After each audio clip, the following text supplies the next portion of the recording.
Lisa आंचल हिंदी कहानी और कहानी विद माही के ओनर की अनुमति से अपलोड की जा रही है। तो प्लीज़ इस कहानी को कॉपी करने की कोशिश ना करें, वरना ओनर की तरफ से स्ट्राइक दिया जाएगा। नई नई शादी हुई थी तो हनीमून मनाने हम पहाड़ी इलाकों में चले गए थे। मैं अपने पति का हाथ थामे खूबसूरत बागों का नज़ारा करते हुए पैदल ही चली जा रही थी कि चलते चलते हम रास्ता भटक गए और एक कबीले में पहुंच गए। कबीले वालों का कोई त्योहार चल रहा था और अजीबोगरीब रस्में हो रही थीं। कबीले वालों ने जब नए दूल्हा दुल्हन को देखा तो एक दूसरे को इशारा करने लगे और फिर आगे जो हुआ हम दोनों के ही चीखें निकल गई थीं। गाड़ी का समय हो चुका था। मैंने एक आखिरी नज़र अपने भाई पर डाली जो मुझे स्टेशन तक छोड़ने आया था। उसके चेहरे पर मिली जुली भावनाएं थीं, बिछड़ने का गम भी और मेरे नए जीवन की शुरुआत की खुशी भी। मैंने हल्की सी मुस्कुराई और अपने ससुराल वालों से नमस्ते कहते हुए गाड़ी में बैठ गई थी। सीट पर बैठते ही मैंने अभी का हाथ कसकर थाम लिया था। दिल की धड़कनें तेज हो चुकी थीं, मानो मुझे एहसास हो रहा हो कि मेरी जिंदगी का सबसे हसीन सफर शुरू हो चुका है। ये सफर सिर्फ एक सफर नहीं था, ये मेरे महबूब पति अभी के साथ मेरा पहला हनीमून था। हनीमून का नाम सुनते ही दिल में एक मीठी सी गुदगुदी दौड़ जाती थी। कहते हैं ये शादीशुदा जिंदगी का वो अनमोल वक्त होता है जिसे पति पत्नी सारी उम्र याद करते हैं, सजोकर रखते हैं। मैं भी चाहती थी कि ये सफर हमेशा हमेशा के लिए यादगार बने। तभी मैंने जल्दी से अपने बैग से मोबाइल निकाला और अभी के साथ गाड़ी में बैठकर हमारी पहली तस्वीर खींच ली। तस्वीर में अभी ने मेरा कंधा था, हल्की मुस्कान के साथ कैमरे की ओर देख रहा था। उसकी आंखों में प्यार साफ झलक रहा था। मैं तस्वीर देखकर खिल उठी थी। वो पल मेरे लिए किसी ख्वाब से कम नहीं था। मैंने मोबाइल समेटते हुए अभी की ओर मुस्कुराकर कहा, देखो हम इस सफ़र का एक एक लम्हा जी भरकर यादों में उतारेंगे। मैं तो चाहती हूँ ढेर सारी तस्वीरें बनाऊं ताकि जब भी देखूं दिल को लगे कि सब कुछ फिर से जी लिया हो। मेरी बात पर अभी ने शरारती मुस्कान के साथ मुझे और करीब खींचते हुए धीमे लहजे में कहा, सुनो, हनीमून सिर्फ तस्वीरें लेने का नाम नहीं है, वहाँ और भी बहुत कुछ होता है। बहुत कुछ जिसे तस्वीरों में नहीं, सिर्फ दिल की धड़कनों में कैद किया जाता है। उसकी बात सुनकर मेरे गाल सुर्ख हो गए थे। मैंने झट से उसे हल्का सा धक्का दिया और हड़बड़ाकर उससे थोड़ा दूर हो गई थी, क्योंकि गाड़ी में और भी मुसाफिर थे। मगर मेरे कानों में अभी के आवाज़ बार बार गूंज रही थी और दिल धड़कनों की रफ्तार को थम नहीं कर पा रहा था। गाड़ी अपनी रफ्तार से चल रही थी। पटरियों पर गूंजती आवाज़ों के बीच मेरे दिल की धड़कनें भी किसी मासूम धुन की तरह बज रही थी। हमारी डेस्टिनेशन कई जगहों की थी, लेकिन सबसे पहले हमने पहाड़ी इलाके चुने थे, क्योंकि मुझे हमेशा से ही पहाड़ों का सुकून, वहाँ की ठंडी हवाएं और नीला आसमान बहुत भाता था। मैंने मुस्कुराकर अभी से कहा, जानते हो मुझे हमेशा से पहाड़ से मोहब्बत रही है। ऐसा लगता है जैसे ये ऊंचे ऊंचे पहाड़ अपने सीने में हजारों राज छुपा कर बैठे हैं। मैं चाहती हूँ कि हमारी जिंदगी का सबसे खूबसूरत दौर इन्हीं वादियों में लिखा जाए। अभी खिड़की से बाहर देख रहा था। हवा उसके बालों को साथ खेल रही थी और उसकी आंखें उन नज़ारों में खोई हुई थीं। उसके हाथ में मेरा हाथ था, मजबूती से थामा हुआ, जैसे ये यकीन दिला रहा हो कि अब कभी जुदा नहीं होंगे। मैं मोबाइल फ़ोन में हमारी शादी की तस्वीरें देखने लगी और दिल ही दिल में मुस्कुराई। कौन सोच सकता है कि हमारी ज़िंदगी इस मुकाम तक पहुंचेगी। कभी ख्वाबों में भी मैंने नहीं सोचा था कि मेरा हमसफ़र वही होगा जो बचपन से मेरे आसपास था। अभी मेरा चाचा का बेटा था, हमारे घर आंगन में साथ साथ पलने वाला। हम अक्सर लड़ते झगड़ते मजाक करते, लेकिन मोहब्बत का ख्याल मेरे जहन में कभी नहीं आया था। लेकिन फिर एक दिन अचानक से 2 साल पहले अभी ने अचानक से मेरी आंखों में झांकते हुए कहा, मुझे तुमसे एक बात कहनी है और आज कहे बिना रह नहीं पाऊंगा। मैं तुमसे मोहब्बत करता हूँ, सिर्फ करता ही नहीं बल्कि अपनी सारी जिंदगी तुम्हारे साथ देखना चाहता हूँ। उसकी आवाज़ में ऐसी सच्चाई थी कि मैं पल भर को सांस लेना ही भूल गई थी।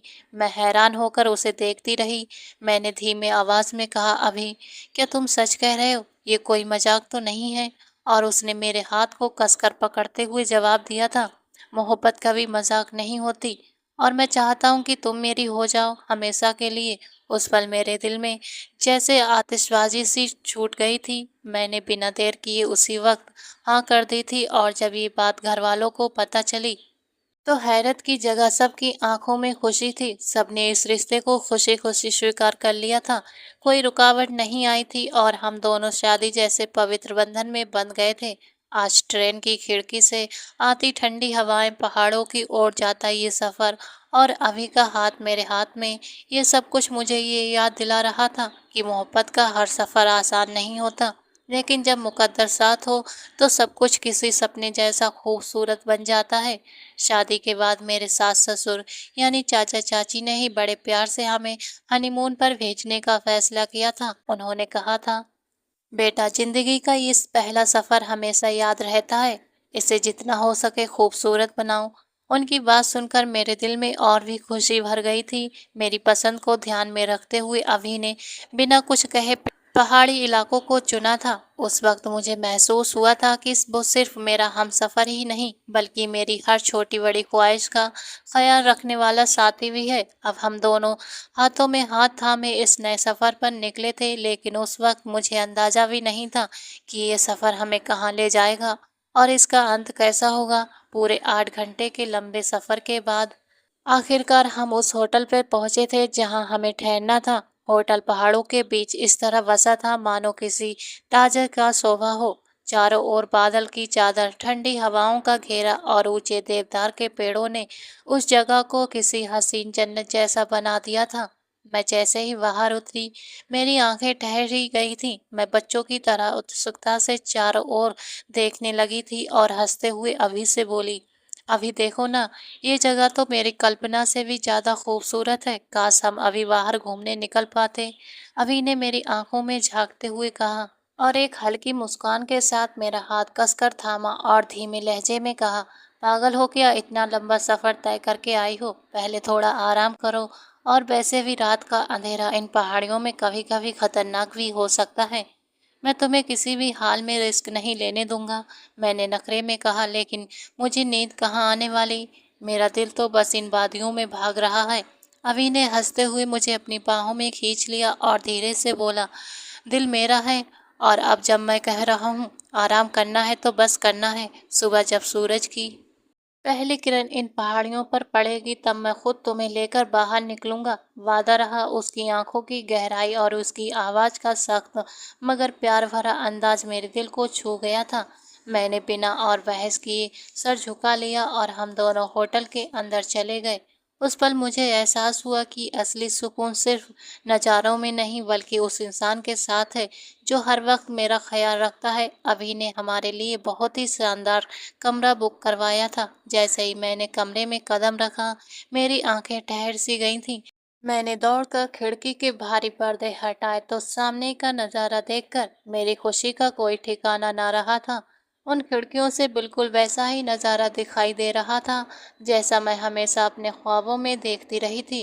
घने हरे भरे पेड़ों की कतारें, दूर तक फैली पहाड़ों की श्रृंखलाएं और ऊपर आसमान से उतरते हुए बादल, मानो किसी ने जन्नत का टुकड़ा यहीं उतार दिया हो। मैं उस नज़ारे में डूब ही गई थी कि अचानक मुझे याद आया, ये लम्हा तस्वीरों में कैद होना चाहिए। मैंने झटपट अपने बैग से मोबाइल निकाला और खिड़की के पास जाकर पोज बनाने लगी। अभी ने मुस्कुराते हुए मेरे हाथ पर अपना हाथ रख दिया और मेरा मोबाइल धीरे से लेकर बोला, बस करो ना, तुम्हारे तो तस्वीर बनाने का शौक खत्म ही नहीं होता। जरा सा भी वक्त मिलता है और तुम कैमरा ऑन कर लेती हो।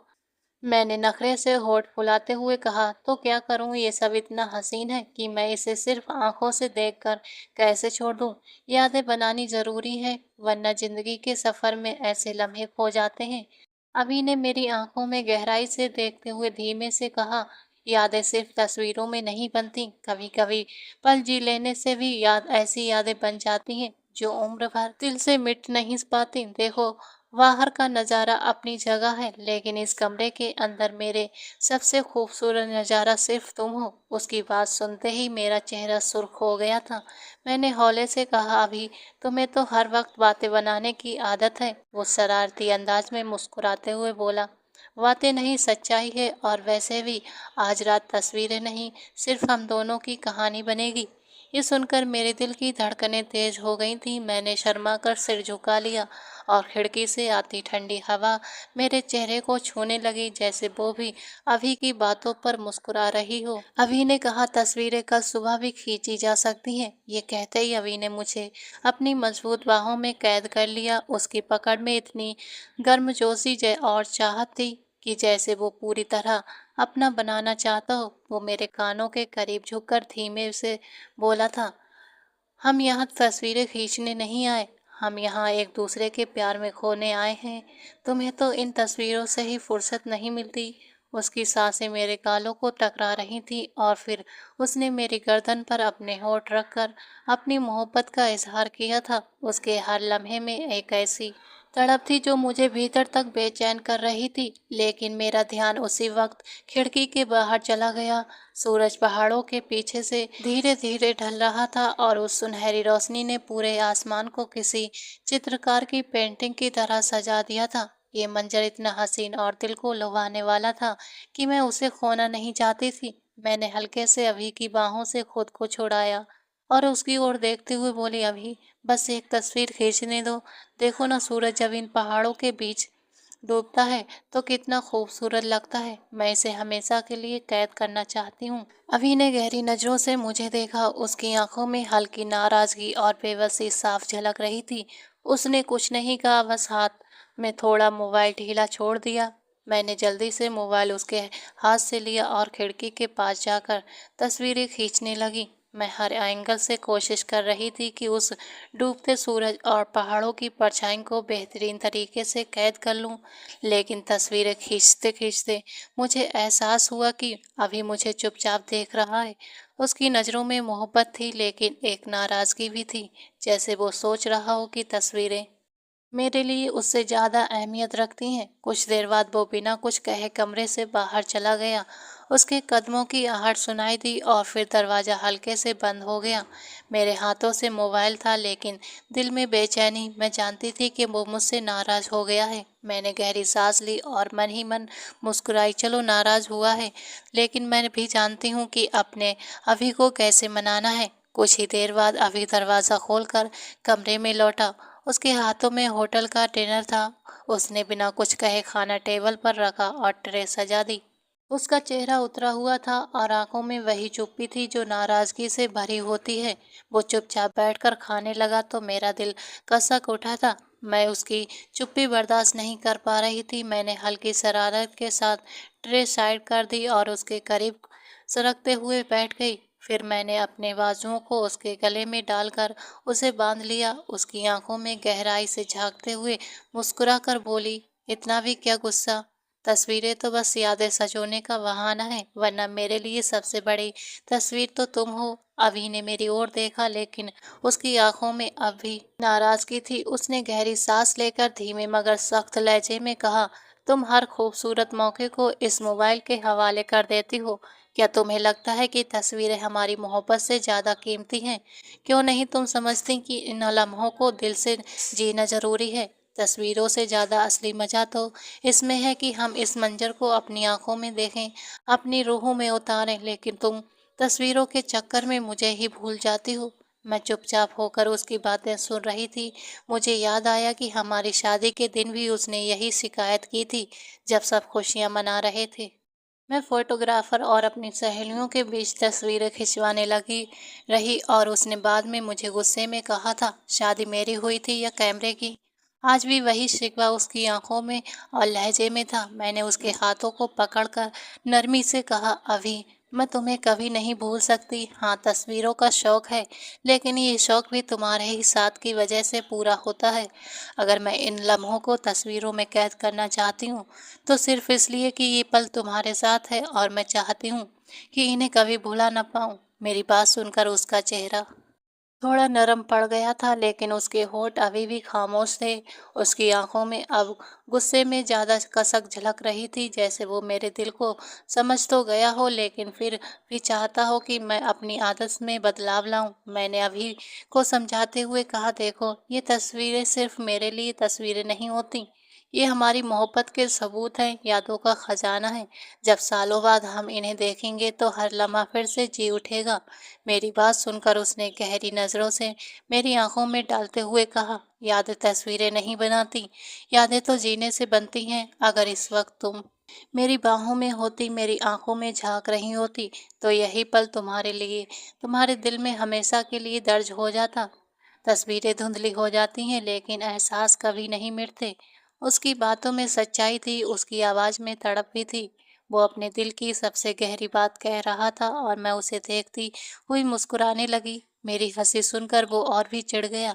उसने बाहें सिकोड़ कर कहा, तुम्हें हमेशा सब हल्के में लेना ही आता है। मैं तुम्हारे साथ मोहब्बत बांटना चाहता हूँ और तुम्हें कैमरे की फिक्र है। उसकी झुंझलाहट देखकर मेरा दिल पिघल गया।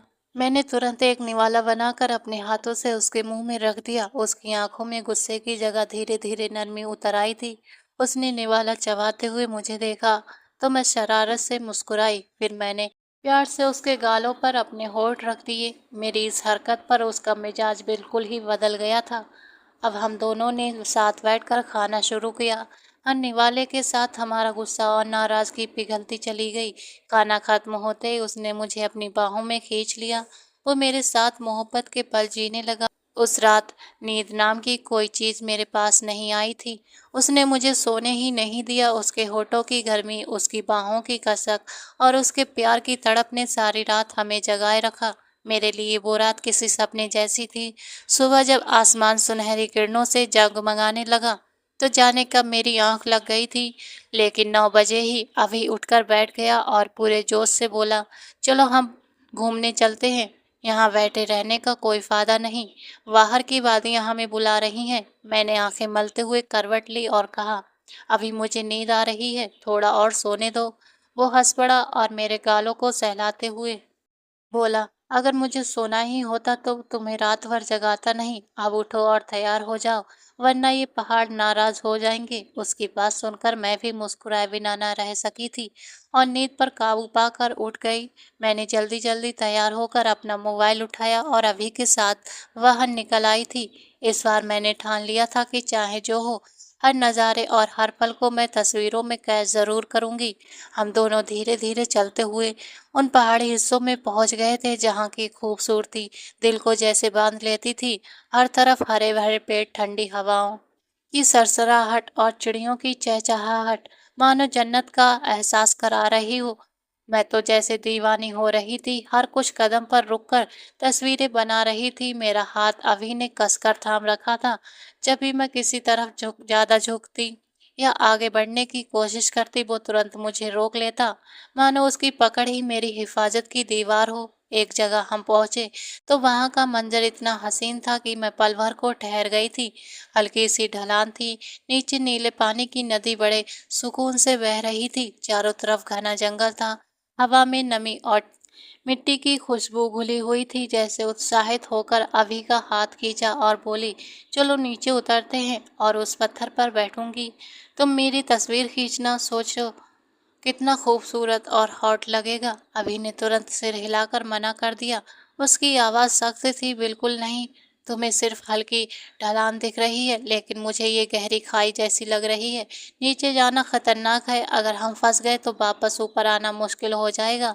मैं जिद पर अड़ गई थी, लेकिन अभी देखो ना, नज़ारा कितना हसीन है।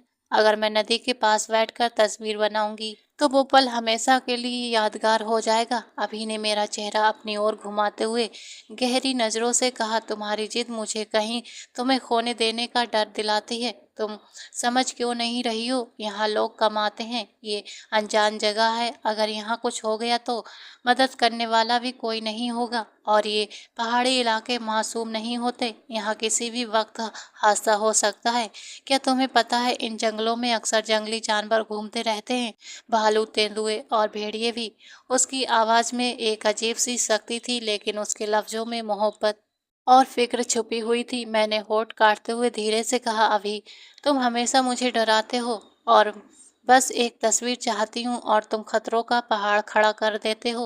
वो झुंझला कर बोला, अगर तुम्हारी तस्वीर के लिए मेरी मोहब्बत को दांव पर लगाना पड़े तो मुझे वो तस्वीर नहीं चाहिए। मैं तुम्हें किसी भी हाल में खतरे में नहीं डाल सकता। उसकी ये बात सुनकर मैं चुप हो गई। उसकी आंखों की गंभीरता ने साफ कर दिया था कि वो मजाक नहीं कर रहा। मैंने मोबाइल हाथ में थामा, लेकिन पहली बार तस्वीर लेने का शौक उसके सामने छोटा लग रहा था। अभी की बात सुनकर मैं जोर से हंस पड़ी और शरारती अंदाज में बोली, अरे अभी, अगर इतनी ही खतरनाक जगह होती तो ये होटल और रिजॉर्ट वाले यहाँ बिजनेस ही क्यों करते? तुम्हें तो हर वक्त डर ही बना रहता है। चलो ना, नीचे उतरते हैं। इतना हसीन मौका बार बार थोड़ी ही मिलेगा। वो मुझे रोकने की कोशिश करता रहा, लेकिन मेरी जिद के आखिरकार हार मान ही गया। मैंने उसका हाथ पकड़कर नीचे की ओर उतरना शुरू किया और वो मजबूती से मेरे पीछे पीछे आ रहा था। धीरे धीरे ढलान उतरकर हम नदी के करीब पहुंच गए थे। ठंडी हवाओं और पानी की सरसराहट ने पूरे माहौल को और भी जादुई बना दिया था। मैंने झटपट एक बड़े पत्थर पर बैठकर पोज बनाया और मुस्कुराकर बोली, अब मेरी फोटोग्राफी शुरू करो मिस्टर फोटोग्राफर। अभी मुझे नाराजगी और प्यार भरे नजरों से देखता रहा, लेकिन आखिरकार मोबाइल उठाकर मेरी तस्वीरें खींचने लगा। मैं बार बार अलग अलग एंगल से पोज देती और वो कभी गुस्से से सिर हिलाता, कभी मुस्कुराता हुआ क्लिक करता जाता। उस वक्त मुझे चुपचाप ऐसे लग रहा था मानो जैसे फिल्म की हीरोइन बन गई हूँ। हम दोनों इतने पलों में खो गए थे कि वक्त का अंदाजा ही ना रहा था। फिर बड़ी मुश्किल से कोई 1 घंटे की मेहनत और पसीना बहाकर हम ऊपर की चढ़ाई चढ़कर वापस पहुंचे। मैं थक कर हाफ रही थी, लेकिन दिल इतना खुश था कि थकान का एहसास ही नहीं हुआ था।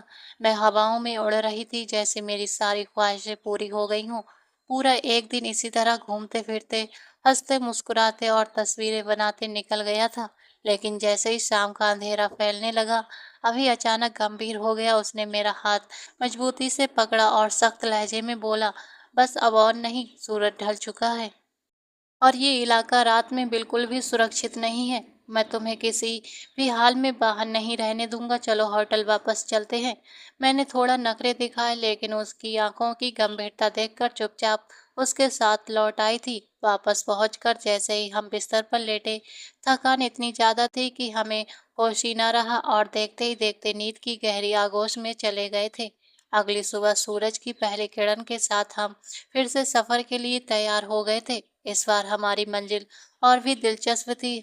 हम गाड़ी से उस अगले होटल की ओर रवाना हुए, जो यहाँ से कुछ और मील दूर था। रास्ते भर पहाड़ी की खूबसूरती और धुंध में लिपटी वादियां मन मोह रही थीं। ये जगह सरहद के बहुत करीब थी। मैंने पहले ही सुना था कि वहाँ बेहद हसीन नज़ारे देखने को मिलते हैं, लेकिन बहुत कम लोग वहाँ जाते हैं क्योंकि यहाँ इलाका काफ़ी दूर और वीरान था। वहाँ होटल भी लगभग ना के बराबर थे। बस कहीं कहीं एक आध रिजॉर्ट दिखता था और उसका किराया भी आसमान छूता था। लेकिन मेरी जिद हमेशा की तरह भारी पड़ी थी।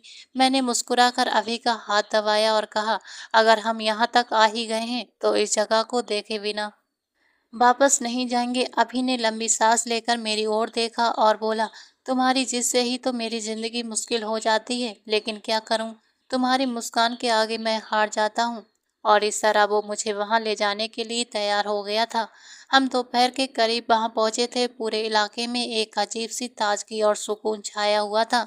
चारों तरफ ऊंचे ऊंचे दरख्त, ठंडी हवाओं की सरसराहट और बीच बीच में परिंदों की चहचहाट, मानो ये जगह किसी और ही दुनिया का हिस्सा हो।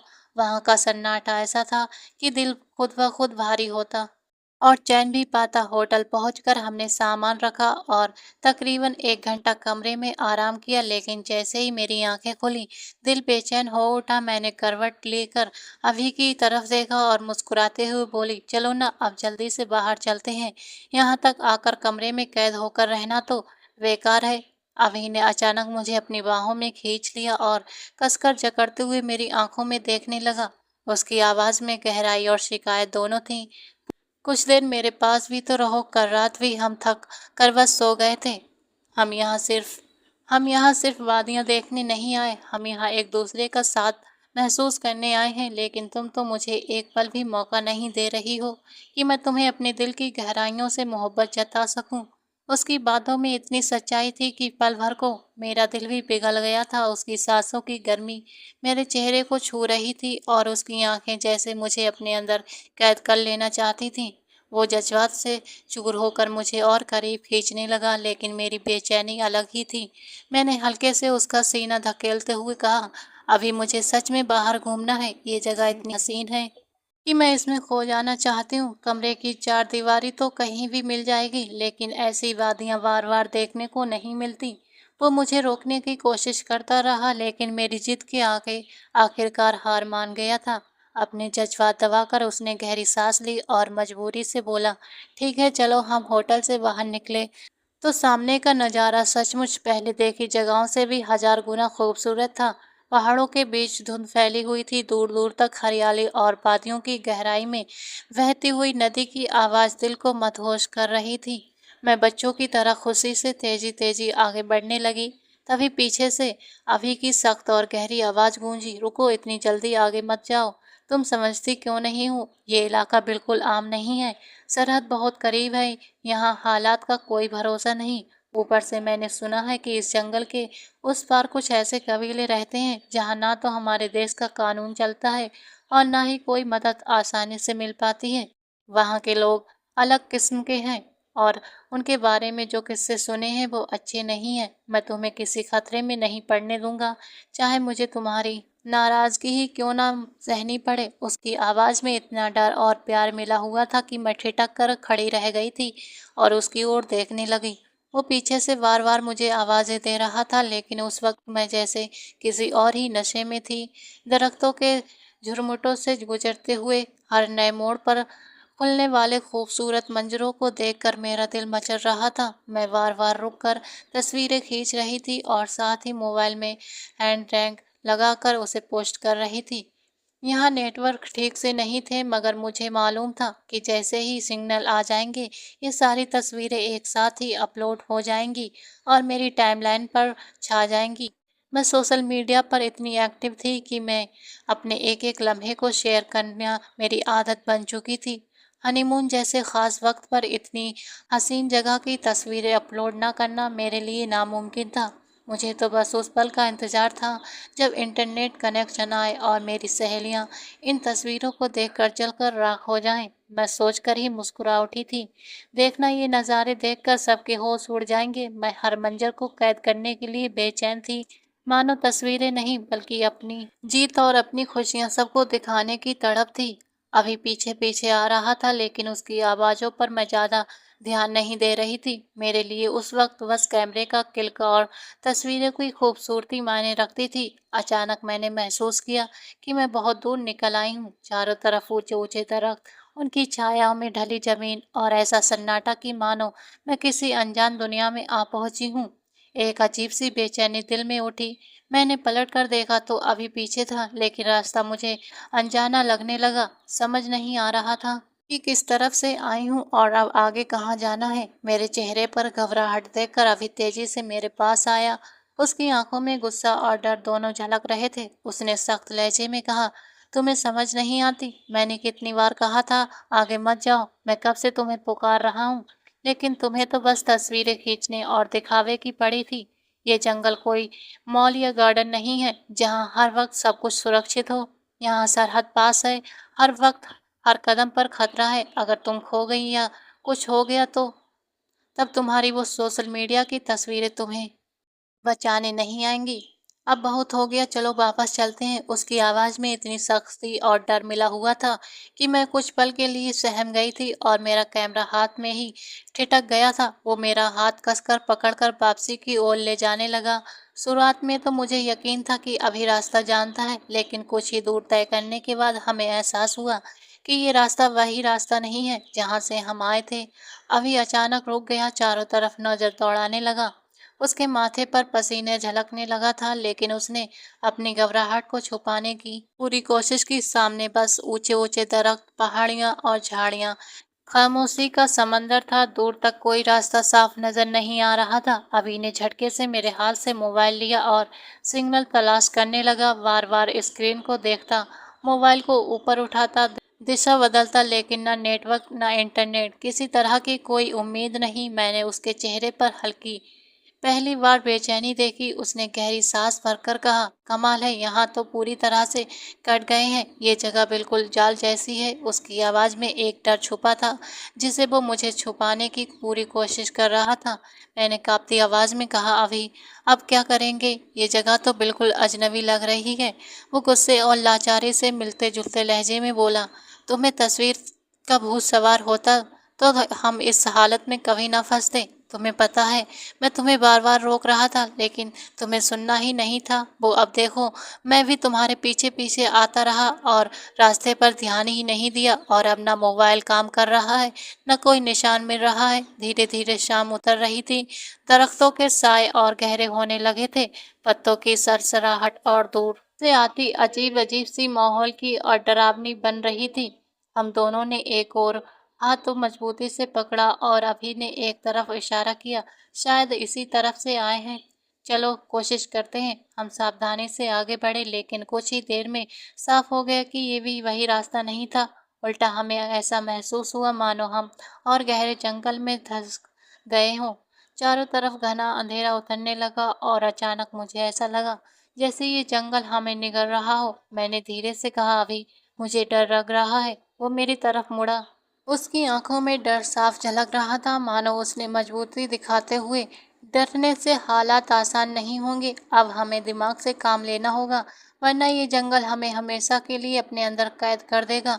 अभी का मिजाज एकदम से बिगड़ गया था। उसने गुस्से और झुंझलाहट से मेरी तरफ देखा और तेज आवाज में बोला, इसलिए तो मैं तुम्हें रोक रहा था, मगर तुम्हें तो किसी की बात सुनने की आदत ही नहीं है। तुम्हें तो बस अपनी तस्वीरें खींचनी है, हैशटैग डालने हैं और अपनी सहेलियों को जलाना है। अब देख लो, तुम्हारी उसी शौक ने हमें इस मुसीबत में डाल दिया है। सूरज नीचे उतर रहा था और अगर अंधेरा पूरी तरह छा गया तो सोचो क्या होगा हमारे साथ। ये जंगल खेल का मैदान नहीं है, यहाँ कोई भी हादसा हो सकता है। उसकी हर बात में डर साफ झलक रहा था। जितना वो डर रहा था उतना ही उसकी आवाज़ में घबराहट थी। मैं ठिठक गई थी। मेरे अंदर का रोमांस भी कहीं खो गया था। मैंने कांपती आवाज़ में कहा, अभी माफ़ कर दो, मुझसे गलती हो गई। तुम्हारी बात माननी चाहिए थी, लेकिन अब गुस्सा करने से क्या फ़ायदा? हमें मिलकर रास्ता तलाश करना होगा। मैंने उसके हाथ को कसकर थाम लिया। मेरी बेचैनी देखकर उसका गुस्सा थोड़ा ठंडा पड़ गया था। उसने गहरी सांस ली और धीमे लहजे में कहा, ठीक है, अब रोने धोने का वक्त नहीं है। परेशान मत हो, हम रास्ता ढूंढ लेंगे। बस तुम्हें मेरा साथ देना होगा। हम दोनों इधर उधर देखने लगे, आंखें तान कर हर तरफ रास्ते का कोई निशान तलाश करने लगे। तभी अचानक एक तरफ से अजीब सी आवाजें सुनाई दी, मानो लोग बातें कर रहे हों या कोई हलचल हो।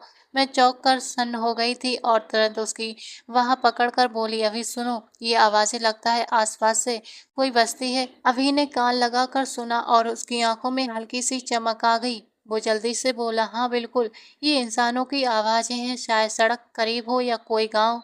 चलो इन आवाजों का पीछा करते हैं, वहाँ कोई ना कोई मिलेगा जो हमारी मदद करेगा। उसने मेरा हाथ कसकर पकड़ लिया और तेजी से उस दिशा में बढ़ने लगा। हम कांटों और झाड़ियों को हटाते हुए सावधानी से आवाजों की तरफ बढ़ गए थे। मेरा दिल की धड़कनें तेज हो रही थीं। डर और उम्मीद दोनों साथ साथ चल रहे थे और फिर जब हम उन दरख्तों के बीच पहुंचे तो हमारे कदम ठिठक गए थे। सामने का नज़ारा देखकर हमारी आंखें हैरानी से फैल गई थीं। वहां खुले मैदान में कुछ झोपड़ियां बनी हुई थीं। चारों तरफ जलती मशालों की रोशनी फैली थी और उनके बीच लोग अजीबों से कपड़ों में ढोल और बांसुरी की धुन पर नाचते झूमते नजर आ रहे थे। उनके चेहरे पर एक अनोखी चमक थी, मानो किसी रहस्यमय रस्म का हिस्सा हो। और मैं सिहर उठी और धीमे से अभी से फुसफुसा कर कहा, ये लोग, ये कौन है?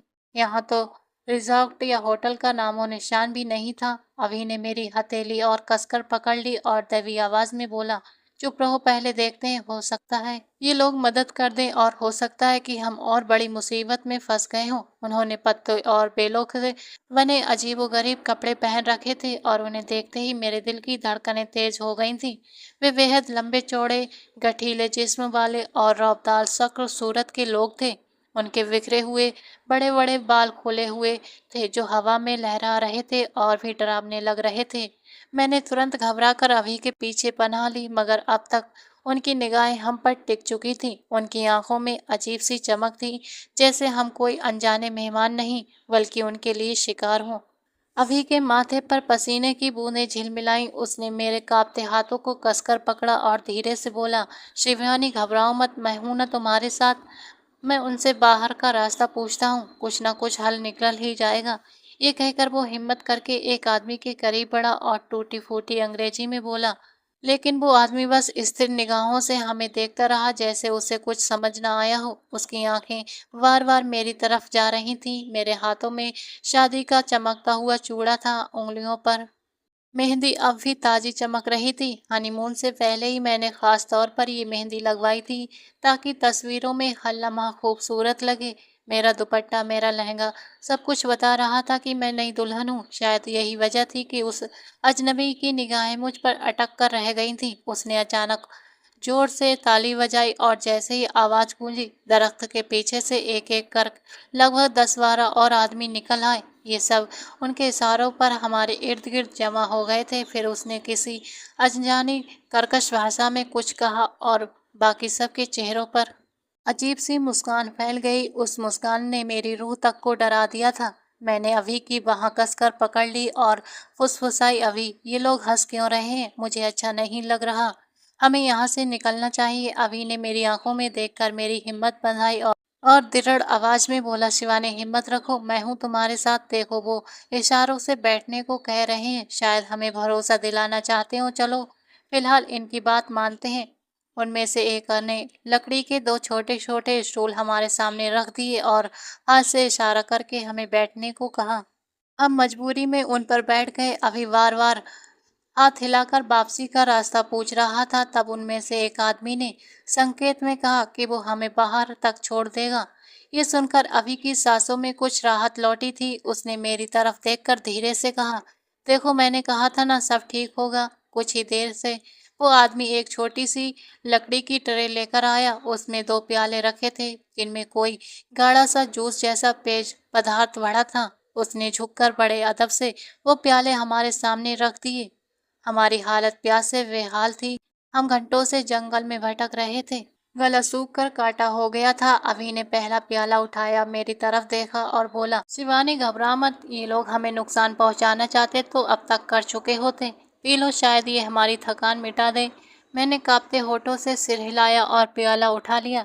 जैसे ही हमने घूंट भरे, एक अजीब सी ठंडक पूरे जिस्म में उतर गई थी। लेकिन कुछ ही सेकंड में मुझे लगा जैसे मेरी पलकें भारी हो रही हों। सिर घूमने लगा, सब कुछ धुंधला दिखाई देने लगा। मैंने डरते डरते हुए धीरे से कहा, अभी ये क्या हो रहा है मुझे? अभी ने भी अपना माथा पकड़ लिया था। उसकी आवाज़ लड़खड़ाई, शिवानी मुझे भी खड़ा नहीं हुआ जा रहा। और फिर हम दोनों की आंखों के सामने अंधेरा छा गया। फिर एक आदमी ने आगे बढ़कर मुझे खींचा और उन सब लोगों के बीच ला दिया था जो नाच में व्यस्त थे। वे सभी पुरुष ही थे, वहाँ कोई महिला नहीं दिखाई दे रही थी। फिर उन लोगों ने मेरे चारों तरफ नाचना शुरू कर दिया। न जाने उनका कौन सा त्योहार चल रहा था, जिसमें वे पूरी तरह खुशी में पागल होकर नाच रहे थे। जैसे ही मुझे बीच में लिटाया गया, मेरी आत्मा घबराने लगी। डर के मारे मैं कांप रही थी। मैं उठकर बैठना चाहती थी, खुद को बचाना चाहती थी, लेकिन न जाने उन्होंने हमें क्या पिलाया था कि मेरा सिर इतना भारी हो गया कि हाथ पांव पर मेरा कोई काबू ना रहा था। जबकि अभी ये सब देख रहा था, मगर वो भी उठकर मुझे बचा नहीं पा रहा था। कुछ देर नाचने के बाद उन सब ने बारी बारी मुझ पर हमला किया, मुझे बेपर्दा किया और अभी के सामने मेरी इज्जत खराब कर दी। अभी के सामने मैंने अपनी इज्जत गंवाई थी और कुछ भी नहीं कर पाया था। वो अपनी जगह से उठने की कोशिश कर रहा था, लेकिन बार बार लड़खड़ा कर गिरता था। फिर 2 आदमी उसके पास ही खड़े थे जो उसे उठना ही नहीं दे रहे थे। ऐसे ही शाम हो गई और ऐसे ही सुबह हो गई। सुबह की पहली किरण जैसे ही कमरे की खिड़की से छनकर भीतर आई, मेरा सिर कुछ हल्का महसूस हुआ। नशा उतर रहा था, मगर हर नस में एक अजीब सी टूटन समाई हुई थी। पास ही अभी भी जमीन पर पड़ा था। उसका चेहरा पीला पड़ चुका था, आंखें सुर्ख और डरी हुई थीं। जैसे उसकी नज़र मुझ पर पड़ी, वो फटी फटी निगाहों से मुझे देखता रहा। मैं अपने ही अस्तित्व में सिमटी कांपती सिसकती जा रही थी। मेरा पूरा शरीर नीले काले जख्मों से भरा पड़ा था। कपड़े एक तरफ पड़े थे और मेरे होंठ लगातार कांप रहे थे। मेरे सीने से निकलती हर सांस मुझे भारी पड़ रही थी, जैसे हवा भी मेरे लिए बोझ बन चुकी हो। तभी उसमें से एक दरिंदा भीतर आया। उसने ठंडी निगाहों से हमें देखा और इशारे से अभी को चलने का आदेश दिया। उसकी आंखों में जीत का नशा था और हमारी हालत पर तंज भी था। वो हमें घसीटते हुए जंगल से बाहर ले आया। मेरे लिए हर कदम किसी मौत से कम नहीं था। मैं बार बार गिरती संभलती, ठोकर खाती और खून से सने पैरों को घसीटती रही। आखिरकार जब हम सड़क तक पहुंचे तो वो आदमी अचानक मुड़ा और बिना कुछ कहे उसी जंगल की अंधेरी गहराइयों में खो गया। अभी ने तुरंत अपना कोट उतार कर मेरे कांपते हुए वजूद पर डाल दिया। उसकी आंखों में आंसू भर आए थे, मगर चेहरा गुस्से और शर्मिंदगी से तना हुआ था। किसी तरह वो मुझे सहारा देता हुआ होटल तक लाया था। होटल की लॉन में पहुंचते ही सबकी नजरें हम पर टिक गई थीं। वहां के लोग हमें देखकर हैरान रह गए थे। मेरी हालत ने सबको बिना कुछ कहे पूरा राज बता दिया था। तभी एक वेटर भागता हुआ आया और घबरा कर बोला, साहब आप लोग कहाँ थे? कल से हम सब परेशान थे, आप पूरी रात गायब रहे। हमने चारों तरफ तलाश की लेकिन कोई पता नहीं चला। आखिर आप कहाँ गए थे? अभी ने उसकी तरफ देखा, मगर कुछ जवाब दिए बिना ही उसकी आंखें जैसे पत्थर हो गई थीं। उसने सिर्फ मेरा हाथ कसकर पकड़ा और मुझे कमरे की तरफ ले गया। जैसे ही कमरे में पहुंचे वो बिस्तर पर बैठ गया और उसका सब्र टूट गया। वो बुरी तरह फूट फूट कर रोने लगा, बिल्कुल एक बच्चे की तरह। उसके हाथ कांप रहे थे, होठ थरथर रहे थे। मैं भी उसके चिपक कर उसके पैरों में बैठ गई और जोर जोर से रोने लगी। कमरे में बस हमारे आंसुओं की आवाज़ें गूंज रही थीं। कुछ देर बाद अभी ने मेरी तरफ देखा। उसकी आंखें खून से लाल थीं। उसने दांत भींचते हुए कहा, शिवानी ये सब तुम्हारी वजह से हुआ है।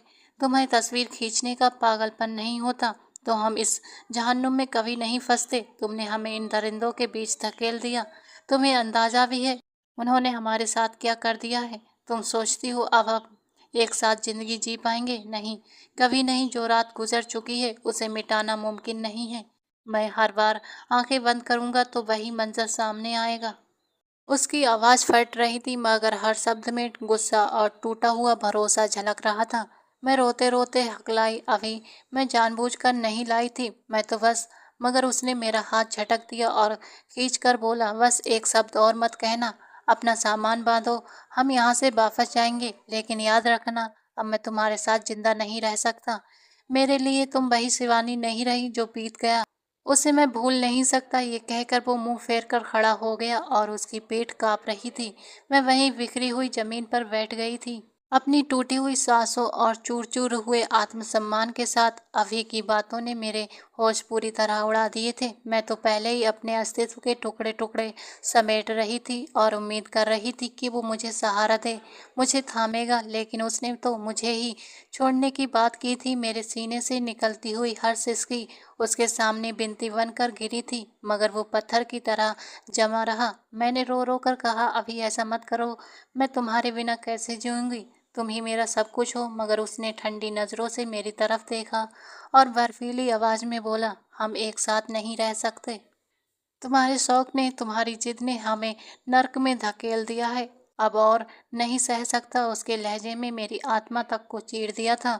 हमने बिना एक शब्द बोले अपना सामान पैक किया और बिना कुछ बोले खामोशी से सफ़र तय किया था। मेरा हाल इतना बदतर था कि रास्ते में जो भी मुझे देखता मेरी यातनाओं को मेरी आंखों में पढ़ लेता। मेरे चेहरे पर दांतों के गहरे निशान थे, शरीर पर न जाने कितने जख्म। मैं खुद को दुपट्टे से ढकने की नाकाम कोशिश करती रही। जब अपने ससुराल पहुंची तो अभी कमरे में जाकर खुद को बंद कर चुका था। मैं बेबस होकर अपने चाचा चाची के सामने फूट फूट कर रो पड़ी। मेरा गला फटा जा रहा था। आंसुओं में डूबी हुई मैंने सारी सच्चाई उनके सामने उड़ेल दी। लेकिन न चाचा चाची मुझे अपनाने को तैयार थे, न अभी मेरी ओर देखने को।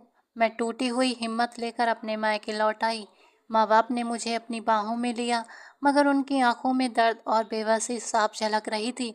मैं हर वक्त अपने कमरे में कैद रहने लगी, जैसे बाहर की दुनिया मुझे निकल जाएगी। 3 महीने ऐसे ही घुट घुट कर बीत गए थे और फिर एक दिन भाई ने हड़बड़ाते हुए आकर कहा, शिवानी तुम्हारी सोशल मीडिया पर तस्वीरें आ गई हैं। ये सुनते ही मेरी रूह कांप गई थी। मैंने घबरा कर फ़ोन देखा। जैसे ही स्क्रीन पर नजर पड़ी मेरा दिल थम गया था। ये वही तस्वीरें थीं जो मैंने उस जंगल में यादगार समझकर ली थीं। वो तस्वीरें जिन्हें देखकर मैं खुद भी खुश करती थी। अब ये वे तस्वीरें फेसबुक और इंस्टाग्राम पर थीं, एक के बाद एक, मानो किसी ने जानबूझकर मेरे जख्मों को सबके सामने उड़ेल दिया हो। शायद मेरा फ़ोन उन्हीं दरिंदों के हाथ लगा और जैसे ही नेटवर्क मिला, महीनों में अटकी हुई सारी तस्वीरें खुद ब खुद अपलोड हो गई थीं। मैं रोती रही, चीखती रही, उन तस्वीरों को हटाने की कोशिश करती रही, लेकिन तब तक देर हो चुकी थी। मेरी दुनिया फिर से टुकड़ों में बिखर गई थी। उसी शाम अभी मेरे दरवाजे पर आया। मैंने दरवाज़ा खोला तो वो ज़मीन पर गिरा पड़ा, मेरे पैरों को पकड़कर फूट फूट कर रोने लगा। उनकी आवाज़ काँप रही थी, शिवानी मुझे माफ़ कर दो। मैंने तुम्हारे साथ बहुत बड़ा अन्याय किया है। जिस वक्त तुम्हें मेरी ज़रूरत थी, मैंने तुम्हें अकेला छोड़ दिया। लेकिन आज जब मैंने वो तस्वीरें देखी, हमारे साथ बिताए हर लम्हे की निशानी, जो मुझे एहसास हुआ कि अब इस सब में तुम्हारी कोई गलती नहीं थी। गलती बस वक्त की थी, हालात की थी। वापस चलो शिवानी, मैं तुम्हें लेने आया हूँ। इस बार तुम्हें अकेला नहीं छोड़ूंगा। उसकी आंखों से गिरते आंसू मेरी जिंदगी की सबसे बड़ी कड़वी और सच्ची गवाही दे रहे थे। मैं उसे देखती रही, रोती रही और सोचती रही कि सच में मेरी टूटी हुई दुनिया फिर से जुड़ जाएगी। लेकिन मैंने अभी का हाथ झटक दिया और उसकी ओर देखते हुए कहा, नहीं अभी, अब बहुत देर हो चुकी है। जब मुझे तुम्हारी सबसे ज़्यादा ज़रूरत थी, जब मेरा अस्तित्व बिखर रहा था, उस समय तुमने मुझे अकेला छोड़ दिया। तब तुमने मेरी सिसकियाँ नहीं सुनी, तब तुम्हारे दिल में मेरे लिए कोई जगह नहीं थी। तो आज अचानक तुम्हारा प्यार जाग गया।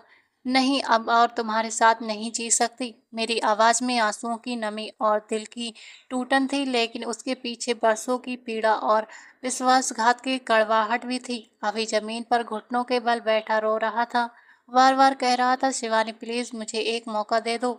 मुझसे गलती हुई है, मैं डर गया था, हालात ने मुझे कमज़ोर बना दिया था। लेकिन अब मैं तुम्हें कभी अकेला नहीं छोड़ूंगा। तुम मेरी जिंदगी हो शिवानी, तुम्हारे बिना मैं अधूरा हूँ। मैंने उसकी ओर देखा और कड़वाहट से कांपती आवाज में बोली, अगर सच में मैं तुम्हारी जिंदगी थी तो क्या मुझे उन दरिंदों के सामने यूं तिल तिल मरने के लिए छोड़ देते? क्या तुम्हें उस वक्त मेरा दर्द नजर नहीं आया, जब मेरे वजूद पर हर जख्म चीख रहा था? तुमने तब मेरे आंसुओं को मोल नहीं समझा। अभी अब मेरा दिल तुम्हें माफ नहीं कर सकता। प्यार इतना कमजोर नहीं होता कि मुश्किल वक्त आते ही वो दम तोड़ दे, और तुम्हारा प्यार मेरे लिए उसी वक्त मर गया था। वो लगातार मेरा दामन पकड़ता रहा, कहता रहा, शिवानी एक बार सोचना, हम फिर से शुरुआत कर सकते हैं, मैं सब कुछ ठीक कर दूंगा। लेकिन मैंने उसे झटक दिया और आंखों में आंसू लिए कहा, नहीं नहीं अभी, अब मैं आज़ाद हूँ। इस रिश्ते की बेड़ियों से खुद को फिर से कैद नहीं करना चाहती। मुझे अब और टूटना नहीं है। मैं अपने जख्मों के साथ जी लूंगी, लेकिन तुम्हारे साथ नहीं। उसके लाख गिड़गिड़ाने और रोने के बावजूद मैंने साफ इनकार कर दिया। मैं आज भी अपने माँ बाप के घर में हूँ। वो एक रात मेरी जिंदगी पर अब भी भारी है। हाँ, मैं मानती हूँ कि मेरी कुछ नादानियों और इच्छाओं की वजह से मेरे हालात बिगड़े थे। लेकिन क्या इसका मतलब ये था कि एक पति होकर अभी मुझे यूं बीच राह पर छोड़ दे? क्या उसका प्यार इतना खोखला था कि मुश्किल घड़ी आते ही ढह गया? अगर पति पत्नी को सहारा न दे तो कौन देगा? आज मैं अपने कमरे में बैठकर बार बार खुद से यही सवाल करती हूँ, क्या मेरा फैसला सही था? क्या मैंने उसका साथ न देकर अपने लिए ठीक किया? शायद हाँ, क्योंकि मेरे पास टूटा हुआ दिल है, लेकिन कम से कम अपनी इज्जत और आत्मसम्मान तो है। अब मैं आप सबसे पूछती हूँ, क्या मुझे अपने भविष्य के लिए नए फैसले लेने चाहिए? क्या मुझे ऐसे रिश्ते में लौटना चाहिए जहाँ भरोसा ही ना बचा हो? दोस्तों, आज की ये कहानी आपको कैसी लगी कमेंट करके ज़रूर बताएं। कहानी पसंद आई तो एक लाइक और चैनल को सब्सक्राइब करें। मिलते हैं अगली कहानी में, तब तक के लिए नमस्कार।